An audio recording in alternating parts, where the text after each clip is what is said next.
Chapter 52. Detroit Rock City, back where it all began. Tiger Stadium sold out, June 28, 1996. Gene, Ace, Peter, and me together again. Magic, electricity. Here we are. We had arrived 10 days earlier, once again leaving nothing to chance, and had done 7 rehearsals, including 1 full dress rehearsal. Ace was late for all of them. At this point in my life, there were certain perks and prerequisites I felt I had earned and were necessary to make the coming tour manageable. We booked the best hotels. I wasn't going to be staying in hotels with a paper ring around the toilet seat saying, "Sanitized for your protection." Ace and Peter hadn't stayed in the upper echelon hotels in the 16 years since they'd last toured with Kiss.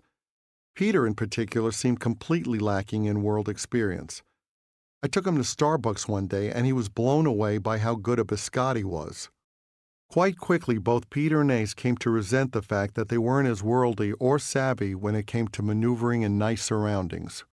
Peter constantly felt disrespected by hotel staff, for instance, which was simply the result of his feeling intimidated by them, and almost anyone else for that matter. On the afternoon of the show, we did a sound check. As I stood on the stage, it was still hard to grasp that this baseball stadium would be jammed to capacity in a few hours. We took pictures, enjoying the moment. Peter, who had recently broken up with a girlfriend and was there on his own, seemed uncharacteristically open and grateful.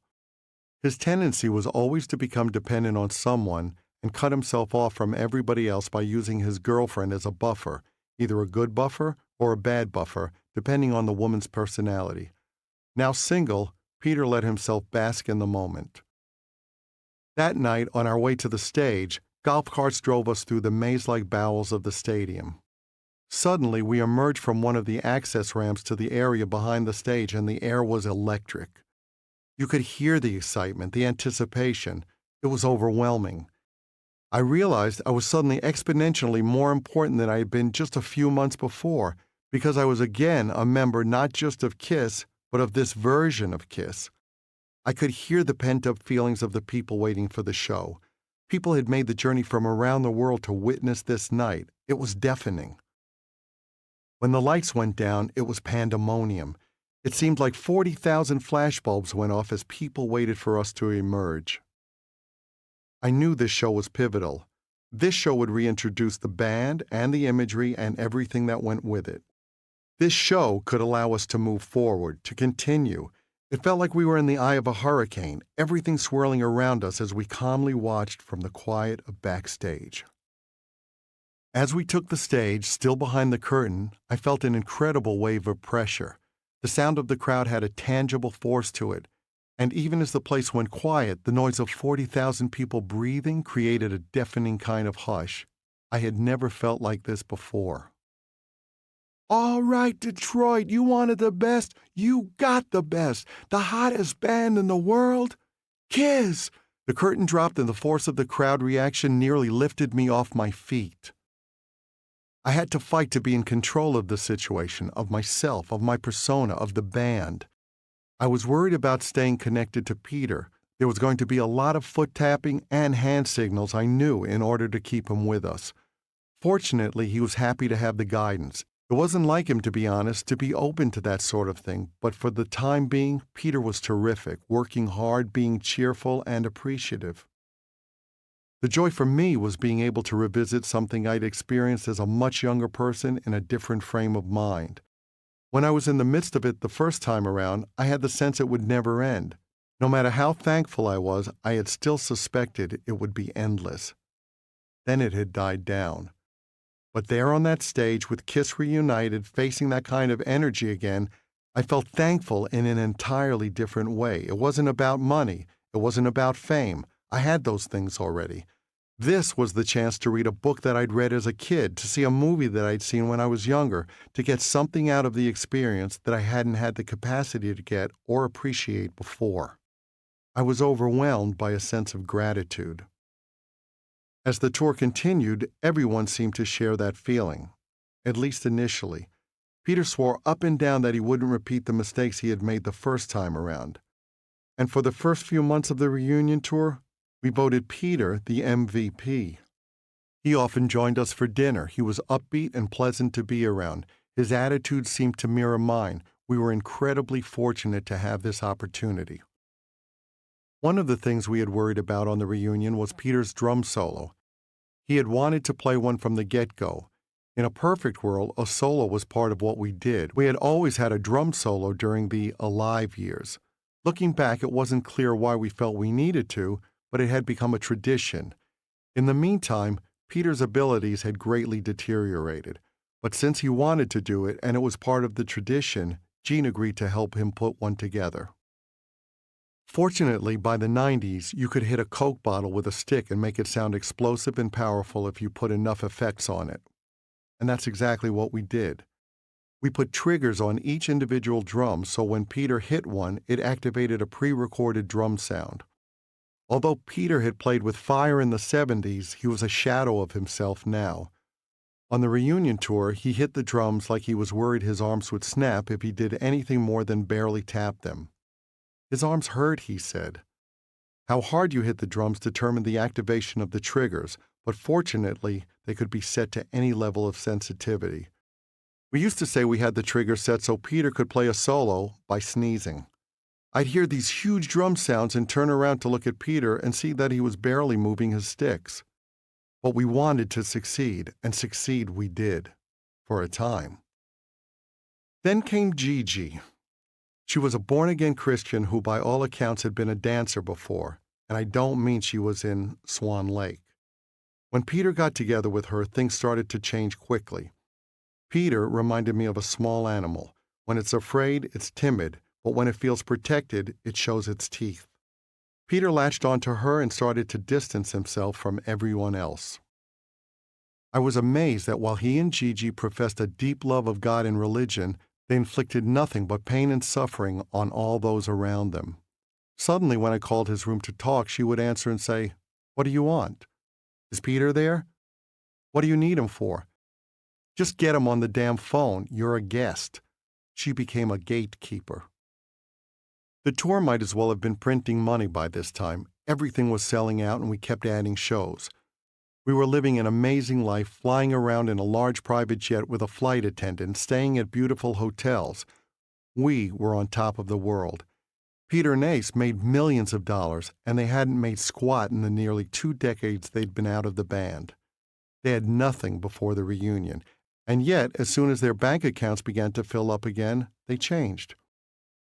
Peter's hotel requests necessitated Doc printing a multi-page handbook that was distributed to hotel staff wherever we went.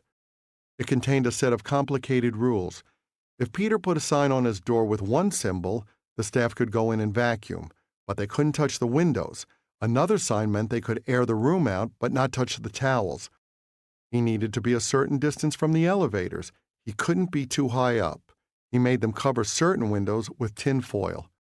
Are you kidding me? This time last year, you'd never been to a Starbucks. One afternoon, I heard screams and crashing sounds coming from the hall. I opened my hotel room door and saw Doc running past toward Peter and Gigi's room. Dishes were flying out of the room and smashing against the opposite wall in the hallway. "What's wrong? What's wrong?" Doc shouted. "They didn't clean my room," screamed Peter. "But Peter, you put your sign on the door that means they can't come in." The cracks in the band were beginning to show already. Some nights Ace nodded out while putting his makeup on, just slumped into his chair with a paintbrush practically stuck in his eye. His use of a variety of illegal drugs was again out of control. He would go through all kinds of contortions. He even managed to get a superficial gun wound in Dallas and then demand prescriptions for more drugs. Doc would have to blow the whistle and tell doctors not to give him painkillers. As Doc used to say, Ace has the willpower of a grubworm. It was sad and frustrating. This should have been 4 guys celebrating something miraculous. Instead, it became hard work just to make sure it came off every day, that Peter and Ace got out of their rooms, that we made it to the venue, that we got through a show. While I traveled with 1 rolling suitcase, Ace was now traveling with 17 bags, including one that weighed more than 100 pounds. In it was a projector and cables so he could run an image of his face and Elvis's face morphing into each other on a loop in his hotel room. Ace brought along some interesting girlfriends, too. One liked to wander out into the audience with a clipboard and take notes. Apparently, she was checking to make sure Ace was mixed loudly enough. Another one must have shot up on the plane because she left blood all over her seat. She was in such bad shape, we sent a doctor into Ace's dressing room to have a look at her. If I were you, the doctor told us, I wouldn't have her traveling with you because she's going to die. Doc handled that situation, and she was never seen on the tour again. Needless to say, Doc was increasingly pissed off at Peter and Ace. You're going to be changed out, he told them. This is a business. I'm not an archaeologist. I'm not here to preserve the past. I'm here to make this thing move forward and grow. If you're a hindrance, you're going to go. It would be a shame for you to miss this opportunity. You have a second lease on life. Why can't you just ride the pony? They hated Doc for saying that, but he was sick of having to drag them through everything and motivate them to do the basic things they needed to do for us to function as a band. As things went south, though, a lot of the fallout actually landed on Tommy Thayer, who had to take over as tour manager of the operation about 6 months into the first year of the reunion tour. Tommy spent 90% of his time and energy dealing with things a person shouldn't have to deal with, making new arrangements when Peter or Ace missed a flight or didn't show up for a car pickup, making sure the hotel staff didn't take the tinfoil off Peter's windows, whatever it was. Ace was chronically late getting out of his hotel room when we needed to get to a venue or to our jet. For a while, Tommy just lied to him about departure times, pushing them an hour forward so there was a chance of Ace's making the actual time. But when Ace realized that, he got bent out of shape. At some stage, Tommy came to me with the realization I had been waiting for. He admitted that the perception he'd had of me and Gene as the tight asses, the business guys, and Ace and Peter as the rock and roll guys couldn't have been more wrong. Being inept, unreliable, and marginally capable didn't make you rock and roll. It made you inept, unreliable, and marginally capable. Ace was now, in Tommy's words, a fucking loser. In early 1997, we flew to Japan where we were received like heroes once again, huge crowds awaiting us everywhere we appeared. We traveled between shows by bullet train. One afternoon, we went to board a train, and an enormous crowd greeted us once again. Kids gathered at the station to see us. We walked through the station surrounded by security people, and when we arrived on the platform, it too was mobbed with fans. It was incredible, again. I felt blown away. We should wake up every day and thank whatever God we believe in for what we are experiencing. And at that moment, Peter turned to me and said, I'm sick and tired of this hard day's night shit. I was speechless. Chapter 53. In April 1997, before a show in Georgia, Peter started grousing that his hands hurt. I can't do the show, he said, calling Doc from his hotel room. Fine, said Doc.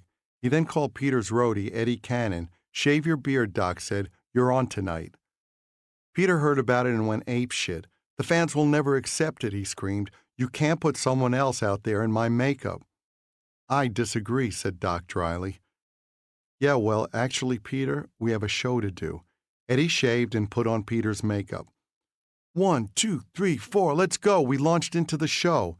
I introduced Eddie from the stage and, surprise, surprise, either nobody cared or nobody had time to care.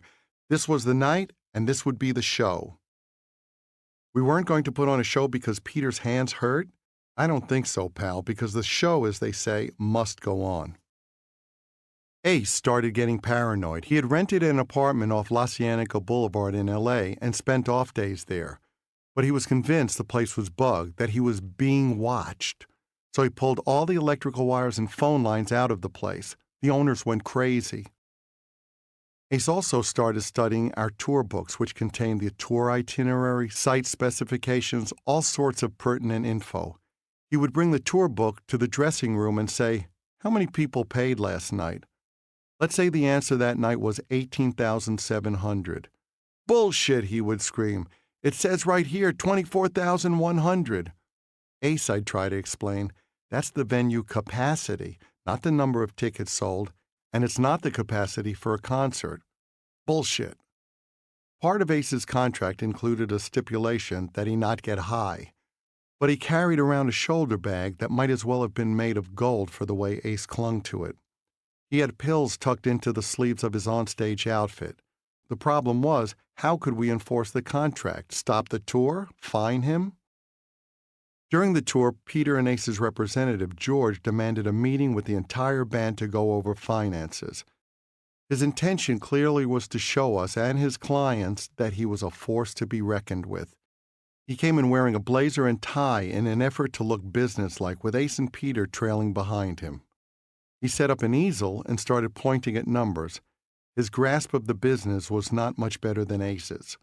After months of nonsensical requests and suggestions of poor budgeting, we'd finally had enough. We took him apart, item by item. He was completely ill-equipped regarding finances or touring, and Ace and Peter were silenced when they saw it. At the end of the tour in July 1997, Peter and Ace demanded to be made full members of the band again. "We did things your way," Peter said, "and we had a huge successful tour. Now we want to be equals." Being stunned by one of these guys was an almost daily occurrence, but this dropped my jaw. "Don't you realize the reason it was a big success is because you had no input and no say? We'd made a lot of money and we'd made a lot of people happy. Peter and Ace were upset because they were now rich again, but not as rich as me and Gene. There were people richer than I was, and I didn't lose sleep over it. And anyway, I deserved more than Peter and Ace did. I stayed when they left. The door swings one way. I nurtured the band and kept it going. For that alone, I deserve to be better compensated. In a million years, I would never have brought them in as equal members. Not a chance." Peter and Ace were also totally unequipped to be involved in the decision-making process. They had no idea how the concert business and music business were run, and yet they seemed to think they had now earned the right to participate in decision-making in a world they knew nothing about. It was sad to see. On the one hand, they sometimes acknowledged they had made bad decisions in life, but on the other hand, they ultimately found solace in believing that they had been taken advantage of, that they were victims, then and now. When they'd struck out on their own after leaving KISS, they'd had tremendous advantages: name recognition, notoriety, industry contacts, money, but they could barely get arrested before the reunion tour, and they were broke. They'd been thankful at the start of the tour because they had found a way out of the miserable, marginal lives they were living. Now, just a year later, they were millionaires, but they were bitter. They were defensive. They were unrealistic about their own importance and abilities. They were, in their minds, victims. It was insane. Ace kept grumbling that if he had retained the name KISS, the band would have been successful without me and Gene. He had another brilliant argument, too. "I'm actually responsible for the whole reunion," Ace said. "Okay. If I had never quit, there wouldn't be a reunion." "Wow." "Everybody should be thanking me," Ace continued. "This tour only happened because I quit." I didn't know how to respond to that kind of logic. Doc suggested we just get rid of Peter and Ace. He always believed we could do it without them. He saw no upside to continuing with them. "If you're a good person, there's very little I can do to make you a bad person," Doc said. "But if you're an asshole, there's very little I can do to make you a good person." That was his way of saying there was no way around the dysfunctionality if we continued to work with Ace and Peter. We had another idea. We would make a reunion record.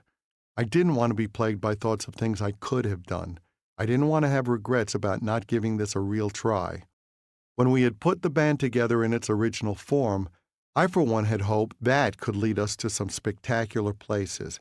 I hoped seeing what we had all learned and bringing all of our experiences to the table would be a winning formula. If nothing else, working together again would alleviate any lingering questions of culpability and show whether there were any mistakes that could be rectified. I was pretty sure I had the answers to those questions after the reunion tour.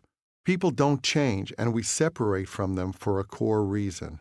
But I didn't want to be wrong. I didn't want to miss out on the chance to take it all the way. To produce Circus, we brought in Bruce Fairburn, who had been involved with some very big records from Bon Jovi, Aerosmith, and Loverboy, among others. He turned out to be ill-suited for the job. On his big records of the 1980s, he had worked with a team that included Bob Rock and Mike Fraser, both of whom went on to do tremendous things. Sometimes when a team splits and various members try things on their own, you get a better sense of who did what by who succeeds and who doesn't. Bruce chose awful songs from the demos to record for the album. The song that eventually made the most noise turned out to be the title track, Circus. Bruce wanted to leave it off the album. He was so far up Gene's ass he not only couldn't see, he couldn't hear. One day I finally had to say to Bruce, "This is your first Kiss album. This is my 18th. You will leave here and go on to something else. I won't. I have to stand by this record, so I'm going to do what I want." I went into the studio that weekend and recorded Psycho Circus. Making the album was a disaster all around. Peter and Ace didn't show up. I don't think Bruce would have used Peter anyway since he couldn't play much beyond the dog tricks Tommy had taught him to get through the reunion set list. Instead of working with Ace and Peter, we spent all our time talking to their attorneys. I wish their attorneys could have played on the album. It would have been cheaper. Chapter 54. I realized one day near the end of the tour that I had to use one hand to support the other arm when I reached up to grab something from a shelf. By the end of the tour, I couldn't raise my arm. When I got home, I went to see a doctor who said I needed an operation to repair a badly torn rotator cuff. I told Pam I had to have surgery. When the day of the surgery arrived, she told me she had an audition the next day. She had already shipped Evan off to her parents' place in Texas for a few weeks. "I don't want to compromise the audition," she said, "so I'm going to stay in a hotel tonight and work on my scene." Pam drove me home from the hospital and then left. The doctor who performed the surgery sent me home with a prescription for Vicodin and a cooling system that pumped ice water over my shoulder from a bucket. I took my painkillers and refilled my bucket of ice water by myself throughout the night in a dark and empty house. I can't believe I'm alone. I can't believe she did this. Pam wanted to believe she had given up her career for me or for Evan when the truth was that her career had given her up. She just wasn't getting work. I guess it was easier to blame me. Of course I was to blame, but for different reasons. I had been intent on settling down, and even though Pam was a good person, she wasn't the right person for me to do that with. I was bullheaded about making it happen and making it work in spite of things I saw from the very beginning that were contrary to what I wanted. "Before I was married, I could go to Europe whenever I wanted," she said one day. "Yeah," I said. 10 years ago I was banging women whose names I didn't know. Great, but that's not now." Clearly, neither of us was happy. Pam had become friends with an actress whose career suddenly surged when she was in her 40s. She came to be seen as a symbol. Her success represented a victory for middle-aged women against the stereotyping that many of them faced. I didn't think she was particularly warm or particularly bright. Her husband, who struck me as a spoiled rich kid, didn't make me feel any warmer about the couple. The actress had been invited onto Oprah Winfrey's TV show as part of an ongoing segment on how various women manage to balance their independence with success in home life. In the run-up to her appearance, she said to me, "I don't know what to say," and asked me to help. So I wrote some pap for her that read like a bad episode of Kung Fu. "If you think of yourself as a tree, your family are your roots, and the deeper your roots go, the more fruit the branches can bear." She actually used what I had written on TV. Oprah and the audience lapped it up.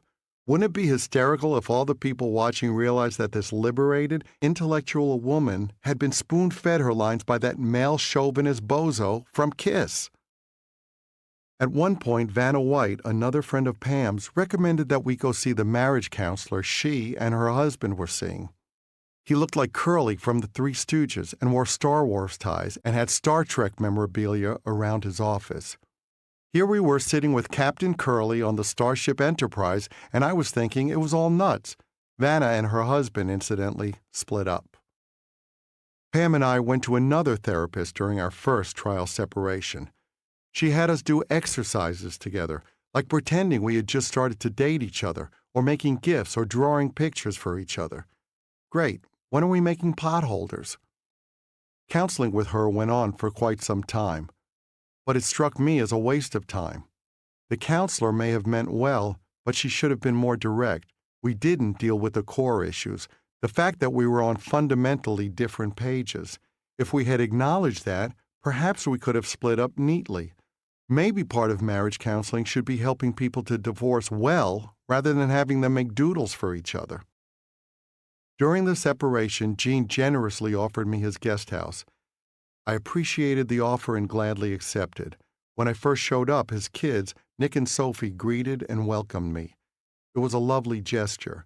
My room felt like a college dorm, and it was the perfect place to reflect on my life. A few months later, when the therapist suggested that Pam and I move back in together, I couldn't see why and resisted. Nothing had changed. Nothing had been resolved. What was the point? Reluctantly, I agreed to move from the frying pan into the fire. When Circus was ready for release, Doc booked us a Halloween show at Dodger Stadium on October 31st, 1998 to kick off a tour to support the album. We put on a real spectacle with circus sideshow acts on the huge stage. The Smashing Pumpkins opened the show and, in the spirit of Halloween, dressed like the Beatles circa 1964. As I got ready to walk to the stage, Pam let me know she was pissed off that I was distracted and not paying enough attention to her. I said my best bewildered apologies and headed out.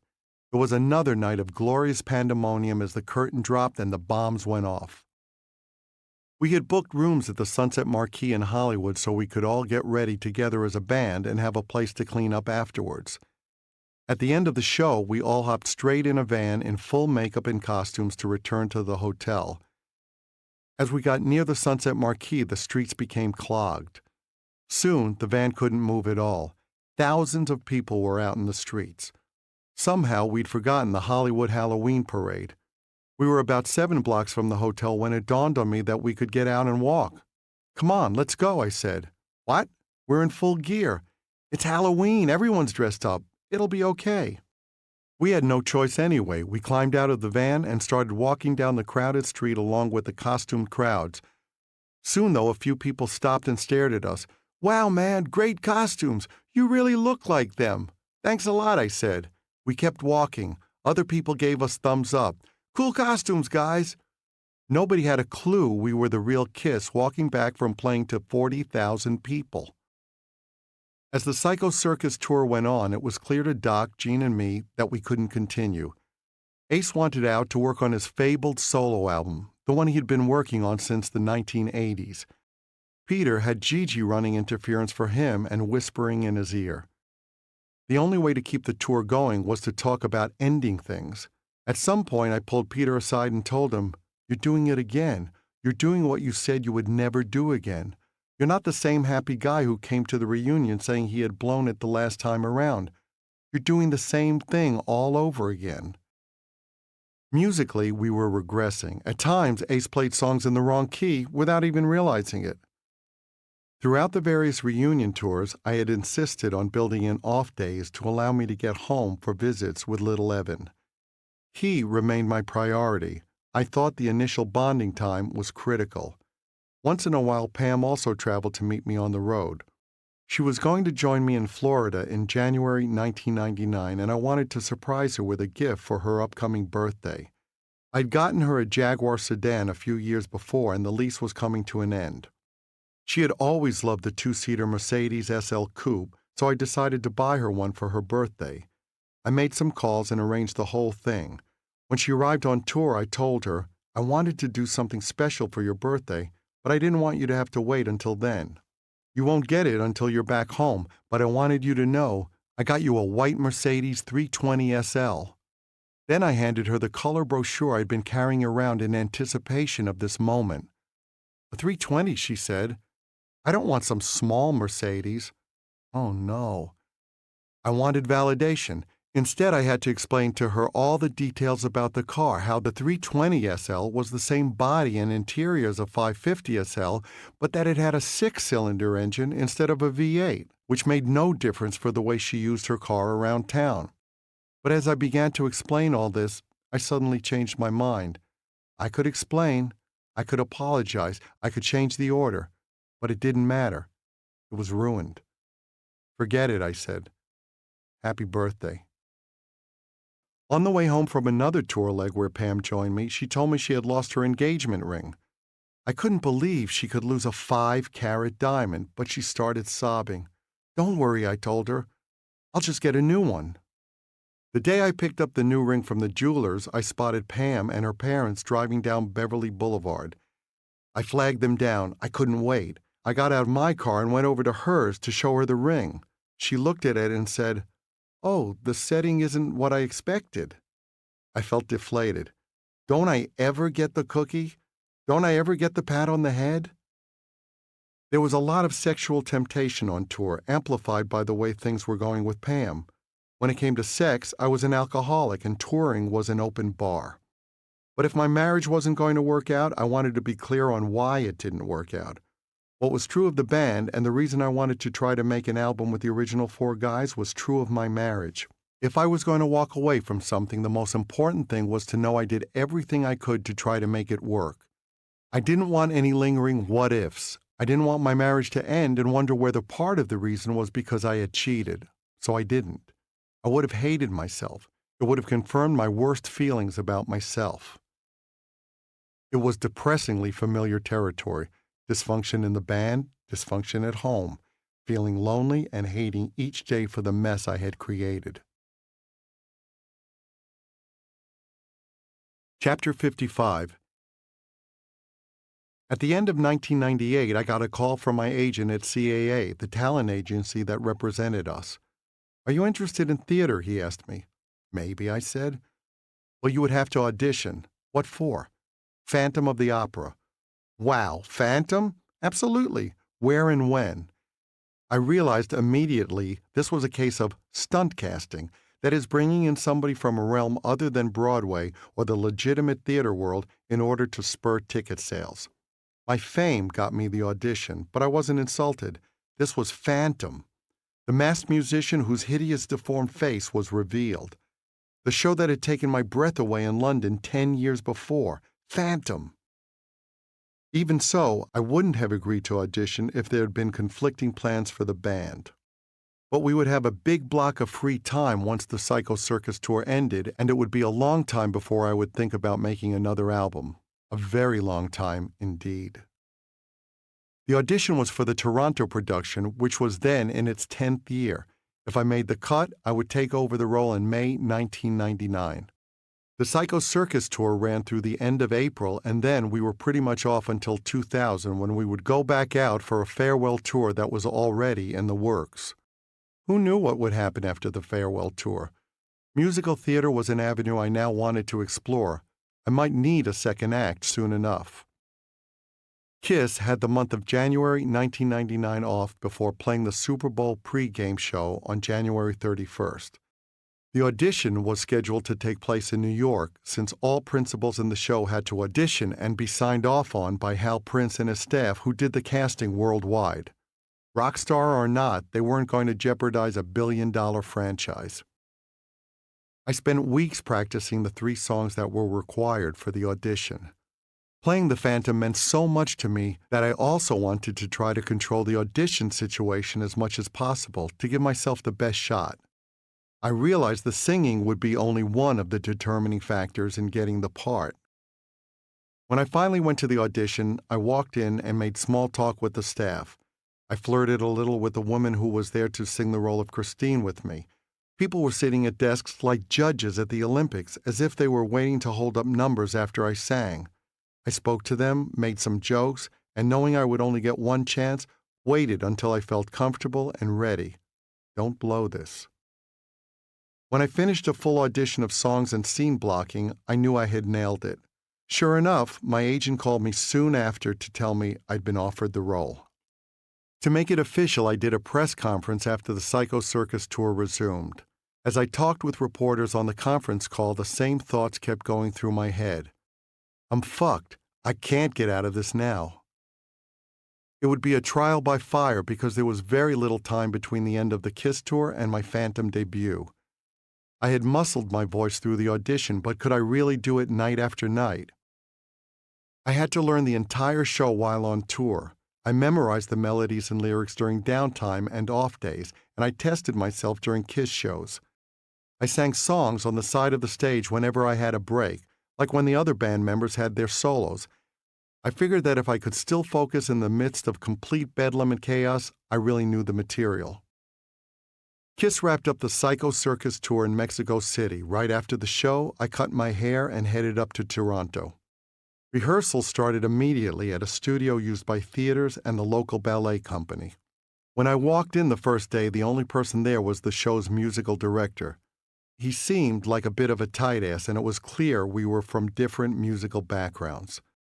I was pretty sure he saw me as somebody without any pedigree coming in to desecrate the theater. The first thing he said was, "Where's your script?"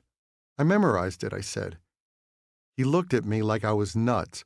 I told him, "I may be a mutt in a kennel of purebreds here, but if you tell me what you want, I'll give it to you." He sat down at a piano and we started working, just the two of us. It was the hardest work I've ever done, 6 hours a day. I went home every night slumped in the back of a taxi, exhausted emotionally, and because of the demands of singing a different way and the physicality of the role in the staging, physically. I'd be damned if I was going to go in there and turn the show into the Rocky Horror Picture Show. This was a big, legit show with tremendous history, and I wasn't going to do a rock version of it. Almost immediately, I saw some problems navigating certain vocal passages. I had to figure out the breath control to make it through lines I hadn't written. I guess without thinking about it, when you write songs, you write what you can sing. Now I was singing lines that involved things beyond my experience, things that weren't intuitive. With just a few weeks to go before I had to take the stage, I decided I should reach out and get help. I had never had much luck with vocal coaches before because they generally tried to completely change the way I sing. They used a cookie-cutter approach and gave rock singers stilted, pseudo-operatic voices, disregarding what anyone had built naturally. You often hear those voices in bands that sing about slaying dragons and other mythological pap. After meeting another one of those typical coaches, I asked the musical director of the show for a recommendation. He suggested Jeffrey Heward, the previous musical director of Phantom. Jeffrey was very encouraging and supportive. "They hired you because of the way you sing," he said. "Your voice is terrific and we don't want to throw away the engine. We'll just fine-tune it." From that point on, during the morning hours before rehearsals, I worked with Jeffrey on my technique and comfort. He took me through exercises and scales and helped me with the phonetics and word pronunciation of musical theater. As I worked on scenes at rehearsals every day, I wore a t-shirt and jeans and a cape, and they handed me things to use as props. "Here's a broomstick, it's an oar. Here's a cardboard box, play it like it's an organ." If I could turn those things into the objects they were supposed to be, that reality would only be reinforced once I was on stage with the actual props in hand. The Pantages Theater, where the show was staged, was a beautifully renovated space with an orchestra pit and a marquee out front with my name on it. It was all about to happen. But days before opening, when we started to rehearse key scenes in the theater with the orchestra, I suddenly had problems because I couldn't hear on my right side. I hadn't realized my deafness would be so difficult to deal with. The orchestra was far enough away, and I was singing loud enough that it was very hard to hear the monitors and stay with the orchestra. But I found I caught on pretty fast after I looked like an idiot a few times. Toward the end of the theater rehearsals, a couple of women from the theater company came to watch. When I finished the final act, they were in tears. That's a good sign. Well, either that or I'm horrible. I'd been told the role of the Phantom was the loneliest role in the show because most of the time when the Phantom was on stage, the rest of the cast was off. When the Phantom was off stage, the rest of the cast was on. You rarely met anyone else. And then it was opening night, and I was waiting in the wings ready to do my first scene, standing behind a mirror. The only way out of this now is to do the show. When I leave, it's going to be after the curtain comes down. There was no editing, no second takes, no cutting to a different camera. This was it. I used the techniques and visualizations that Jeffrey had helped me with, and even though I wasn't as good as I would get as the show went on, I didn't fall on my face. As I settled in, I loved it. I loved giving something this level of concentration and trying to immerse myself in the character, despite a few devil horn salutes I saw in the audience that first night. Then came the moment in the production that had caused me to gasp the first time I saw it, when Christine rips off the Phantom's mask. I cringed as she took my mask off to reveal the horrid makeup beneath. I knew this scene. It was the scene I had feared my entire life. Scrutinizing eyes staring at Stanley, the one-eared monster, betrayed and exposed. But then Christine tells the Phantom his face holds no horror for her. It's in his soul that the true distortion lies. When she finally makes herself available to him, it is the Phantom who recoils and is unable to hold her. When I performed in Kiss, I was constantly interacting with the audience, bringing them to a certain level of excitement, leading them, cajoling them. Now I ignored the audience. People in the theater had to buy into what I was doing, and I couldn't get them to do so by winking at them. For me, it came down to abandoning the audience and abandoning any sense of performance and just being that character and finding the truth in that moment. That was why the show that night and almost every night thereafter ended with me completely sweat-soaked and in tears. After that first night, the cast was great to me. I know they appreciated my dedication. Suddenly, I was captain of the team and everybody wound up hanging out in my dressing room. This may have been stunt casting, but as the show sold out, 8 of them per week, I was helping to keep hundreds of people in work. My parents came to see the show early on, and I felt as if doing theater validated me in their eyes. No matter how ambivalent I felt about my parents, I realized in that moment that ultimately their approval was something I wanted. And when they saw me getting a standing ovation from a sold-out house, it felt terrific. Gene came to see me as well. It wasn't his cup of tea, but he seemed astonished. When he came to my dressing room after the show, he said, "Where did you learn to sing like that?" Peter came too. He showed a side of himself I rarely saw anymore. We went out for sushi after the show, and Peter was joyous and beaming, saying how proud he was of me. Every once in a while, he would show flashes of warmth, whether it was at the beginning of the band or at the beginning of the reunion tour. But his insecurity usually kept him too defensive and isolated to be warm and open. On that night, in a context away from the band, a context that didn't threaten him, I guess, it was truly enjoyable to be around Peter. He felt like an old friend for a change. My son Evan came too. I was worried that he might be scared. He wasn't yet 5 years old, and the face I revealed when the mask was torn off was grisly. So I had him come to my dressing room at the Pantages Theater and watch them put my makeup on when the show was in previews. I wanted him to know it was still me underneath. I think it unnerved him a little. At one point, he looked at me and said, "I love you, Daddy." "It's still me," I said. "It's just makeup, and I love you too." I had done something similar before the Circus tour. I figured at age 4, Evan was finally old enough to see a show, but I worried about him seeing me in makeup without warning. I took my makeup box home before the tour, and we played with it together. I showed him how I put on the star and showed him photos of me in full regalia. I wanted him to connect the dots before he saw me like that at the show. After Evan saw me in Phantom, he started to sing the songs. I got him his own mini-me outfit with cape and mask, and he strutted around and sang. Every night when I occupied that character, I tapped into things buried deep inside me. The mask, the hidden facial disfigurement, it haunted me. The Phantom had it wrong. Christine recoiled in horror not at his face, but at his soul. Was it possible that the Phantom was, in a way, me? The mask, the hidden facial disfigurement.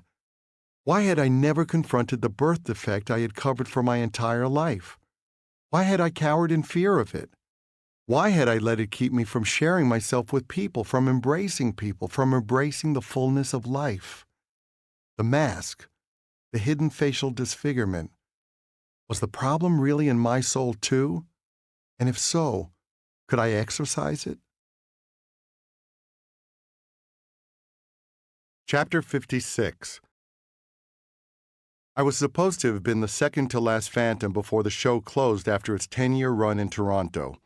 But things went so well that the theater bought out the contract of the actor poised to replace me and had me take the show to the finish line in October 1999. I enjoyed the pressure of knowing some people wanted me to fail and of changing the minds of others who thought I was some bozo ruining their favorite show. Of course, it wasn't always smooth sailing. One night during a scene where I was hooded and singing Point of No Return, a hushed moment with just the Phantom and Christine on stage, I went absolutely blank. I was walking toward her, singing solo, and I forgot the words.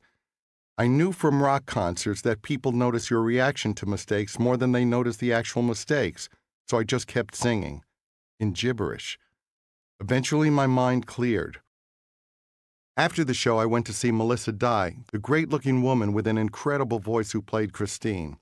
Melissa was a joy to work with, and her support and friendship made the whole experience that much more fun. Plus, there was something between us that under different circumstances I definitely would have pursued. "Wasn't that unbelievable?" I said to her. "What?" she said. "I was just singing nonsense during Point of No Return." Melissa looked confused. She hadn't noticed. Other people in the cast told me that they'd had similar experiences and sung about chickens or ducks, whatever came into their heads. Before shows, the staff often dropped off letters that had been mailed to me at the theater company's office address. I liked to read them. One woman wrote that she had seen the show many times, it was her favorite musical, and that her sister had recently bought her tickets for her birthday.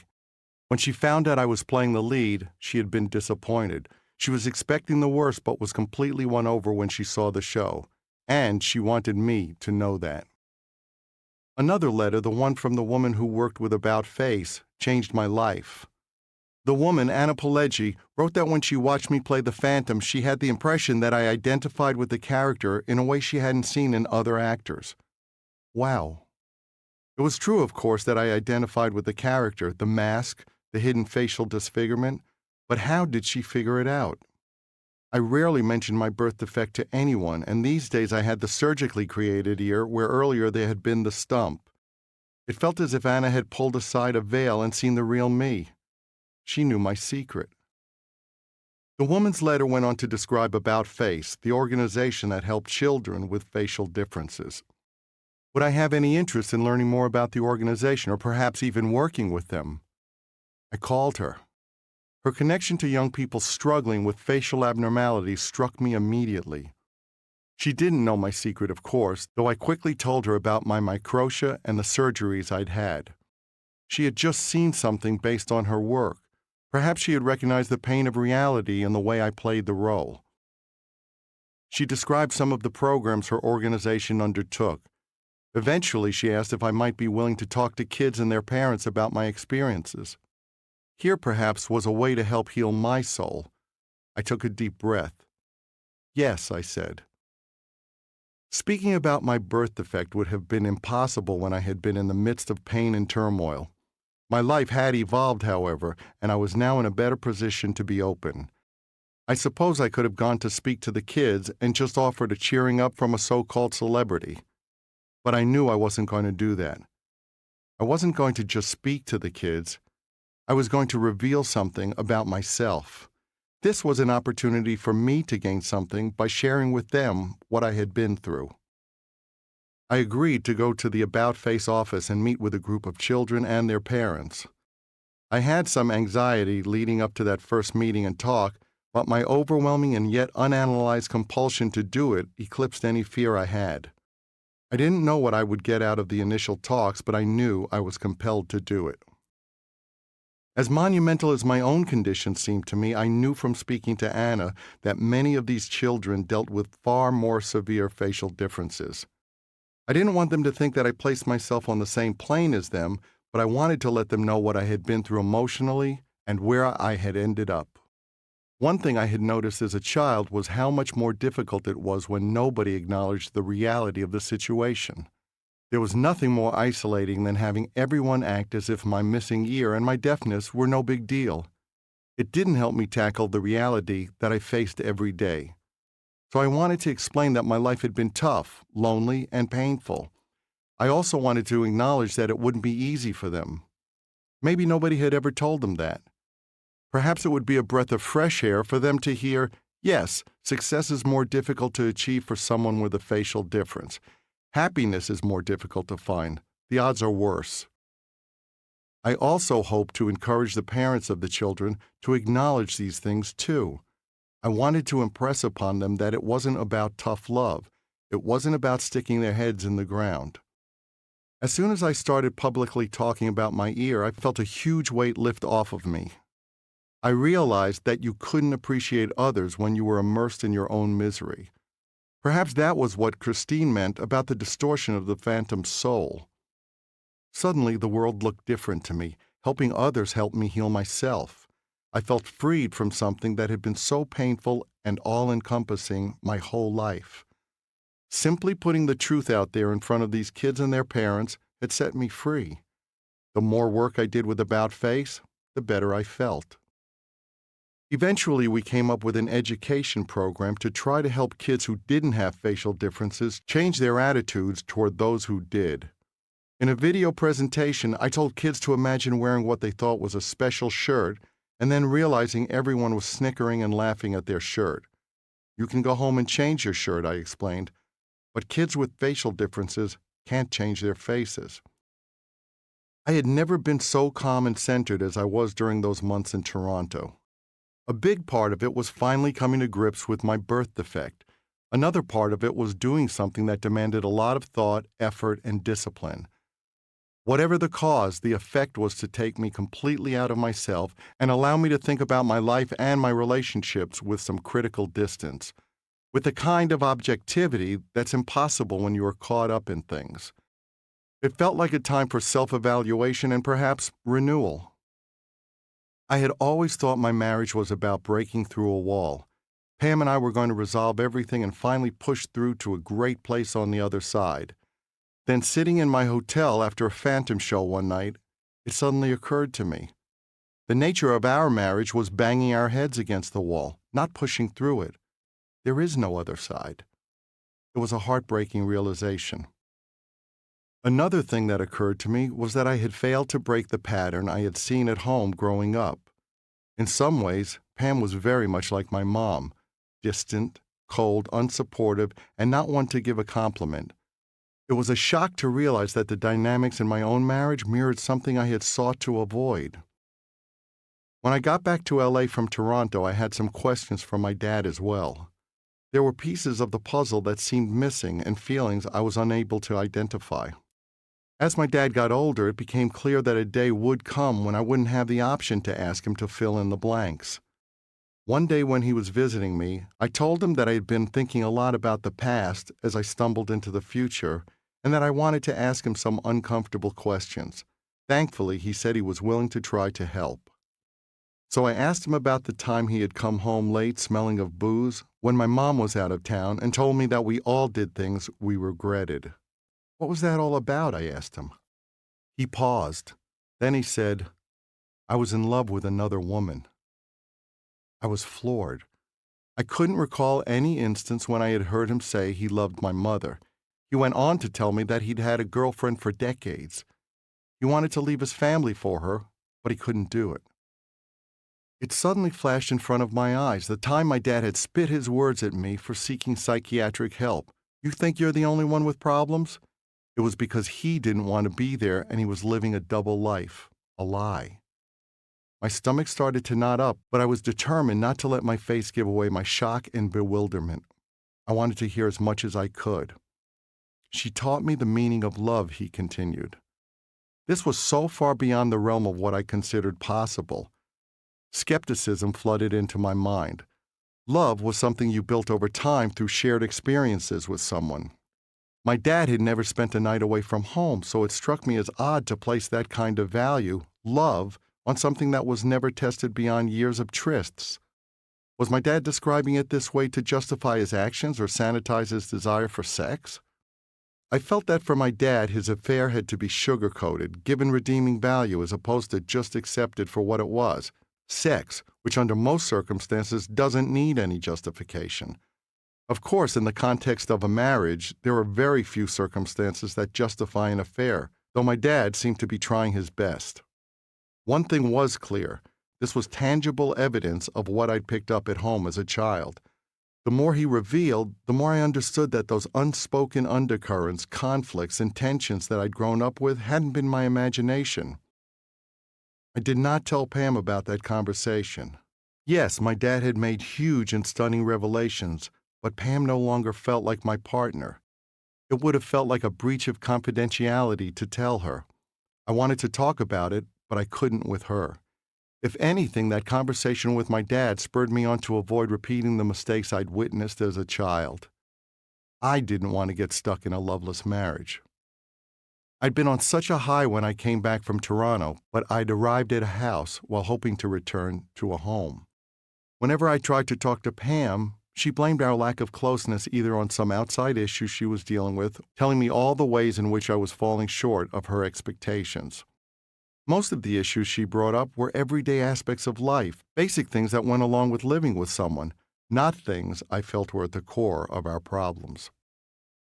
Finally, I said something to her in a way I thought would be very clear, expressing as basic a truth as possible. You can choose to be happy, I said, or you can choose to be gone. It's funny, even though we had separated before, I thought that if I made the choice as basic and clear as possible, the answer would be obvious. She would choose to be happy. I was surprised when ultimately she figured out that she'd rather be gone.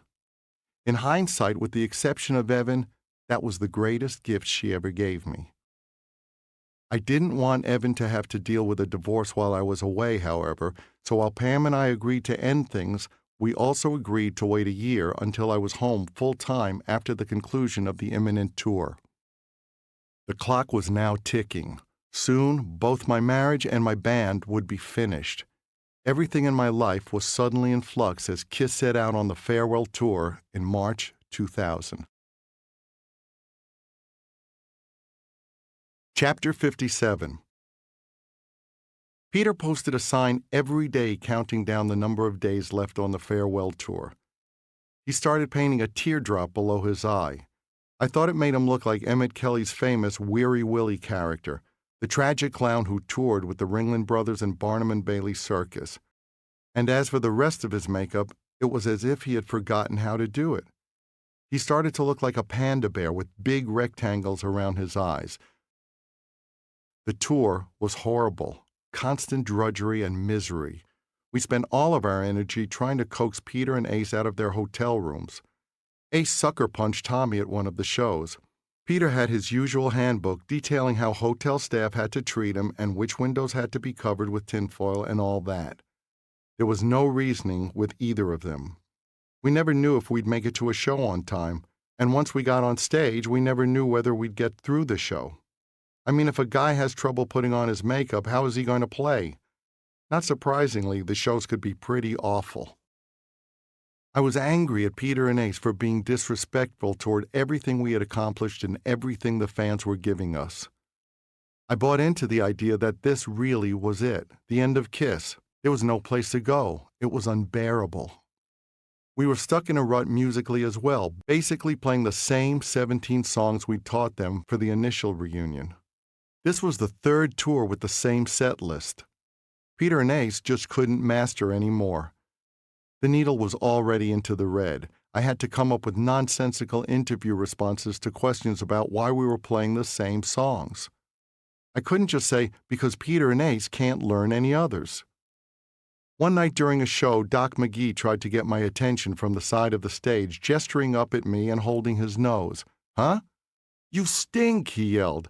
I walked over to him during a break between songs. "What did you say?" "You stink," he repeated. "Fucking Peter is playing too slow," I told him. Doc ran around behind the drum riser and started making the same gesture at Peter. "Peter, you're playing too slow." "Well, so are they," Peter shouted back. "What are you talking about?" Doc screamed. "You're the fucking drummer." Another night, Peter had a new problem. He stopped playing in the middle of a song and just held his sticks up and looked at me like a deer in the headlights. I yelled, "Play," and started tapping my foot so at least he would start hitting the drums again. That happened on more than one occasion. A well-known musician who'd seen the band many times approached me one night and said, "I can't come to any more shows. It's just too painful to listen to." The worst feeling was reading reviews trashing the shows and thinking, that's spot on. It was such a shame because the band could have been great and wasn't. The drama offstage and the hostility and resentment and backstabbing were taking a heavy musical toll. And then there were the drugs. When Ace had an off night and made a lot of mistakes, we would joke that his mixture was off. It would have been great to go out in a blaze of musical glory. Instead, we were dragging our asses. At one point, we put aside a few days to brush up on songs and tighten things up. Ace didn't show up for one of the rehearsals. He said he wasn't feeling well because he had Lyme disease, an illness brought on by the bite of a deer tick. Peter, brainiac that he is, said, "That's bullshit. He was never bitten by a deer." Am I living in an insane asylum? On August 11th, 2000, we had a show in Irvine, California after a week off. Ace had spent the week in New York. We had a rule that if anyone was going to fly cross-country on a commercial flight to get to a gig, he had to get there a day in advance, just to be safe in case there was a storm or a mechanical issue or whatever. We didn't want to have to cancel shows. The day before the Irvine show, Tommy had arranged for a limo to pick Ace up and take him to his flight. He always had the limo show up hours early because it was the same chore to get Ace out of his house as it was to get him out of a hotel. Then all of us sat around waiting for updates on Ace's progress. Ace's pickup was scheduled for noon East Coast time. At 1:30 p.m., Tommy called the limo. "Mr. Fraley needs to get going." Sir, he hasn't come out of the house yet." Another half an hour passed. Tommy and Doc tried to get Ace on the phone, calling his house. No answer. After calling his house 5 more times, they finally got him on the line. "Ace, you have to get in the car. You're going to miss your flight." "There's a problem. I am sick." Millions of excuses. They kept rescheduling Ace on later and later flights. The limo went back each time. It got to be 7 and then 8 p.m. "Passenger has not left his house, sir," reported the limo driver each time. Tommy managed to get Ace on the phone again. "There's one more flight out tonight, last one." "Okay," said Ace, "I promise." But again, at the appointed hour, nothing happened. "Passenger still not out of his house, sir. Flight missed." The next day was the show. Ace started the day on the other side of the country. By some minor miracle, however, he made it to the airport in the morning, was met by the on-site rep, and was escorted onto his plane. Traffic from LAX airport to the venue was going to present a serious problem, so we arranged for a helicopter to sit at Terminal 4 where Ace was arriving and shuttle him to the venue by air. That way he could probably make it in time for the concert. Then we got a call. "Well, there's good news and bad news." "Okay." "The good news is that Ace really is on the plane. The bad news is that the plane has a mechanical problem and is delayed." At that point, Doc told Tommy to drop what he was doing and get to the venue. He was going to have to play the show. We traveled with a spaceman outfit custom fitted to Tommy as an insurance policy. A brand new outfit, boots and all, tailored to Tommy, always came along in one of the wardrobe crates. We knew Tommy could do it, but he had never actually done it. "You guys are like superheroes," said Doc. "So Tommy Thayer is playing Batman today? It's still Batman." Tommy got made up and dressed. And meanwhile, we were getting updates on Ace's location as the start time of the show approached. He's landed. Passenger is in helicopter. 50 miles away. Ace walked into the dressing room about 20 minutes before the show was scheduled to start. He looked at Tommy, fully dressed and made up, with his guitar on, ready to go, and just said, "Oh, hey, Tommy, how you doing?" We delayed the show an hour, Ace got into his makeup, and we played the concert. The fact that we traveled with a costume for Tommy didn't seem to faze Ace. He thought it was a ploy, something between a joke and an empty threat. But we were 100% ready to go on with Tommy. We didn't have him suit up to teach Ace a lesson. We did it because we had a concert to play. The same reckless behavior that had led to a decades-long downward spiral was threatening to sink the ship. Here was a life preserver. Still, Ace continued to think and act like he was irreplaceable. He continued to show total disregard for everyone else, continued to act as if we were blessed to have him. He congratulated himself on making it to the show. "This will not do," Doc said to me and Jean. "These guys are just terrible. I run a management company, not the Red Cross. They don't send me into destroyed countries to rebuild things. I don't save people. You have to make changes." But still, Gene and I clung to the idea of the four of us being together. "You've already given it 3 more years than I would have," said Doc. We decided to take the farewell tour to Asia in early 2001. Ace was on board. I personally offered Peter $1 million to play 8 shows in Japan in March 2001. He made the brilliant business decision to say no. "Peter," I told him, "I want you to understand. You get $1 million or you get nothing, and the train leaves without you." Still no. Once again, what I was making was more important to him than the 7 figures he would sock away. I told him I would call Eric Singer. "The fans will never accept it," said Gigi, who was now married to Peter. "Peter's the most talented one in the band." I just said, "Okay." Initially, Doc's talk about getting rid of Peter, and Ace for that matter, had been wishful thinking. No longer. This time, we'd all had it. It's one thing to put up with somebody who's a virtuoso and a prick. It's quite another to put up with somebody who can barely play his instrument and is a prick. I called Eric Singer just as I told Peter I would. To Peter's shock, the tour would go on. And Eric would wear the Catman makeup. At that point, it was clear that compromising the 4 iconic characters had been a mistake the first time around, and we wouldn't repeat it. The Catman, the Demon, the Spaceman, and the Star Child were far more important than Peter, Gene, Ace, and Paul.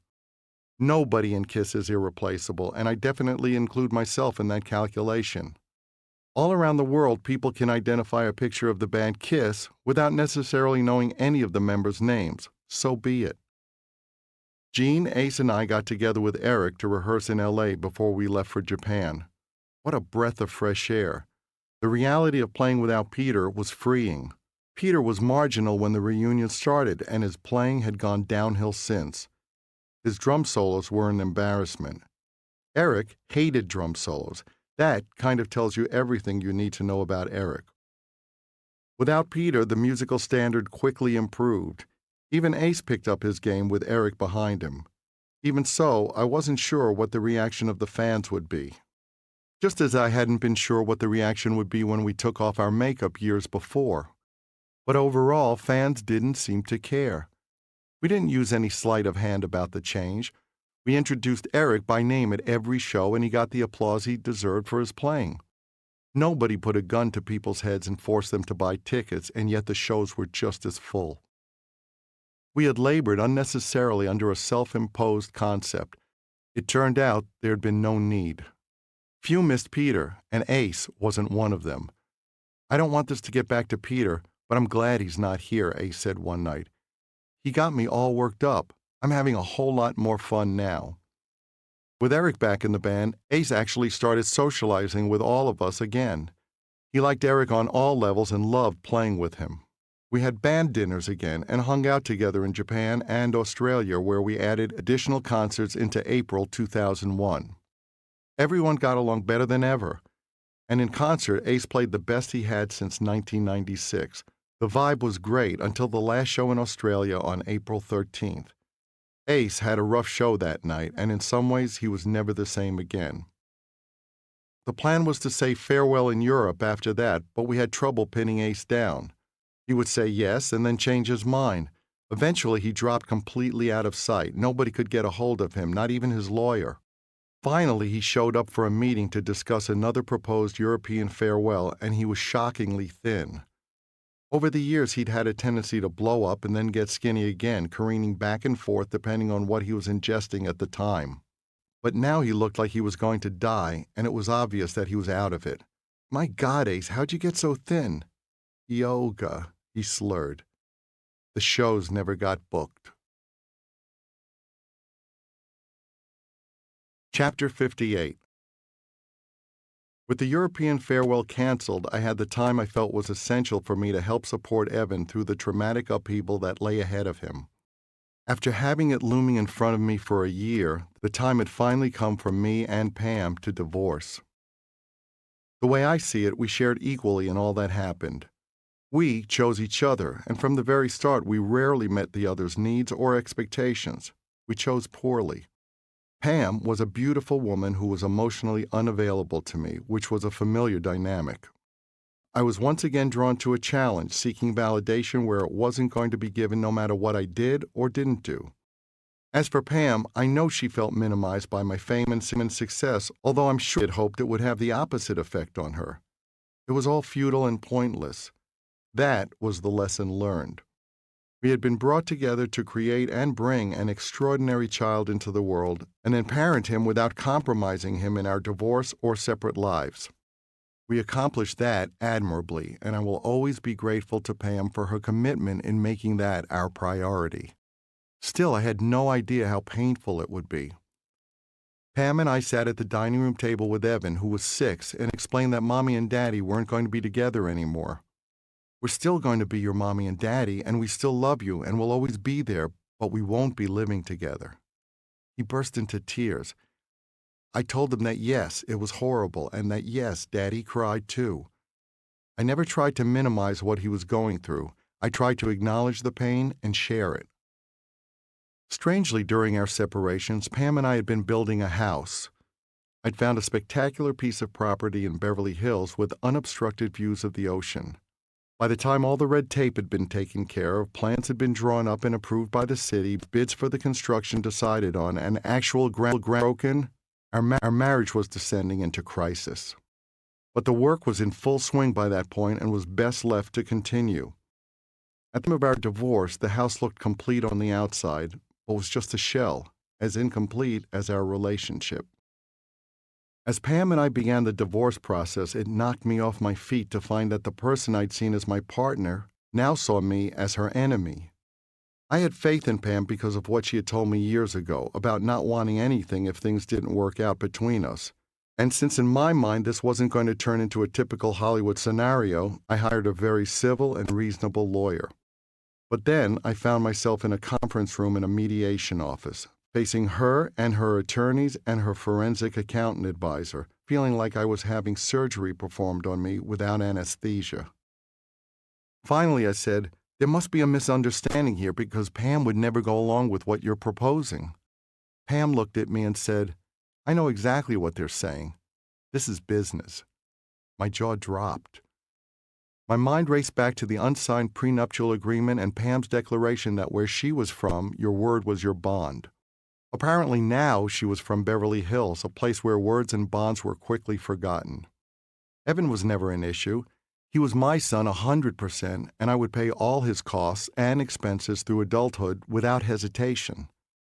Additionally, I had offered Pam a $2 million house and told her that I would pay her expenses for 5 years and fund any classes she might want to take to prepare for the future. I didn't expect her not to want anything, of course, but I was shocked when the mediator asked her what she wanted, and she said, "I want the same as he has." What? I had gambled my future because of this dream that I believed in, and she wanted the same as I had? How could she rationalize something like that? An astute attorney later told me, "I've never met a woman who thought she got too much." But the law was on her side. To be in a room and have no control over my destiny was a situation I had never been in. I just had to sit there as people sliced pieces off of me. At some stage, my lawyer said, "You might have to sell the house." "Absolutely no way," I said. About that one point, I was adamant. The house meant more to me than its monetary value. It was the culmination of all my decades of hard work and my surgically repaired body. In addition to the shoulder work, my knees and hip were wrecked. It represented the freedom I had worked my entire life for. "I'll do whatever I have to," I said. "That house is mine." I ended up buying Pam a 6,800 square foot house sight unseen that she chose in a gated community. It was important to me to have Evan nearby to make it easier for him to go back and forth between us. I almost felt guilty about the house that she said was just okay until I actually saw it. The place had a tennis court and a pool and was beautiful. When it was all settled and I was home one night, alone, without Evan, I collapsed to the floor in my empty house. I was devastated. There was a voice to the pain that came from deep inside, a guttural sound from someplace that you never reach at other times. It happened several times. I would just buckle over and sob, and the sound would come out. I felt a sense of failure even though I knew, at least in retrospect, that the marriage had been doomed from the start. We had failed to see that marriage should be the confirmation of a great relationship as opposed to a way to fix the problems of a relationship that wasn't great to begin with. It should never have happened, though I wouldn't trade a minute of it because Evan became a part of my life through the relationship. I thought back to my own childhood and something my mom used to say. Nothing bad ever happens. I hated hearing that back then, but now I understood what she really meant. Everything leads to something else. Evan was a gift from God, and having him come into my life was worth whatever it now cost me in pain or dollars. In fact, the thing that hurt the most was the fear that I had betrayed my son. I had vowed never to hurt him, yet I couldn't protect him from this. The most horrific realization was that I wasn't going to be able to see him every day, that I couldn't be with him whenever I wanted, or whenever he wanted. In the wake of my divorce, people in the same situation told me that I needed to go out and start dating. You need to have a life too. No, I don't. I saw other people go that route based on one rationale or another, but at the end of the day, I saw it as selfish. It didn't take into account what was best for their children. My child was going through incredible trauma, and my only concern was to make him feel safe. Bringing other people into the equation because I wanted to have company or get laid would be insane. How selfish could you get? The only thing that mattered at that point was Evan. My decisions would have a huge impact on him. I wanted to spend all my time with him, talk with him about whatever was on his mind. I bought a book called When Children Grieve that helped explain how children process and deal with grief and loss. I studied it. One afternoon, I was sitting outside my house thinking about all of this when one of the guys who had worked on the house came by unexpectedly to fix something. I didn't know him beyond a nod of hello here or there, but he must have known what had happened and seen how distraught I looked because he came up to me. "I hope you don't think I'm overstepping my bounds," he said, "but I can see what you're going through. I know you're going to think that I'm crazy and that this won't be true for you, but I got divorced and it felt like the world had ended. I didn't know what I was going to do. I just want you to know that I'm happily married now to the most amazing woman and have the most fantastic life now, and you will too." Just as he predicted, the first thought that went through my head was, "You're crazy." I had no band, I was divorced, I had betrayed my kid. What the fuck am I going to do now?